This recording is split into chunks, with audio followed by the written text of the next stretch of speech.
पाकिस्तान और इंडिया एक था तो उस ज़माने में दिल्ली खाने पीने का मरकज़ था, तो वहाँ से जो है कारोबार चलता था खाने पीने का। अब जब माइग्रेट करके यहाँ पर आ गए तो यहाँ पर एक कारोबार आया, कारोबारी मरकज़ बना बंस रोड, खाने पीने का मरकज़। किसी ज़माने में ये मट्टी के मटके होते थे, जिस टाइम पे ढाका पाकिस्तान एक था तो वहाँ से मटके आते थे बहुत बड़े बड़े, तो उनमें दही बड़े बेचे जाते थे। अब ये स्टेनलेस स्टील के बन गए मटके, 50 साल से ज़्यादा की हिस्ट्री है इसकी भी।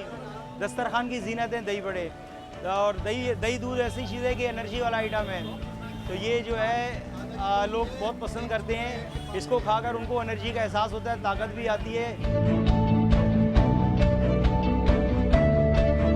पुराने दिल्ली से आए हुए हैं, जैसे कि दिल्ली के दही बड़े वाले हो गए, ये आए हुए हैं, भाई भाई दिल्ली कबाब वाला आए हुए हैं। इसी तरह बंस रोड से रजी रबड़ी हाउस है हमारी दुकान, हमारे दादा वाला आए हुए हैं। इसी तरह ये सब दिल्ली के आए हुए हैं। मीठे में हमारी रबड़ी फेमस है, लोग आते हैं रबड़ी लेके जाते हैं और रबड़ी खाते हैं, खासतौर पर अफ्तारी के।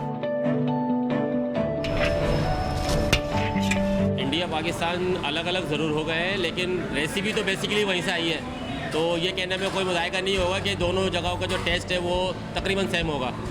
और कराची में जो टेस्ट है वो मैं समझता हूँ कि पाकिस्तान में शायद कहीं नहीं है।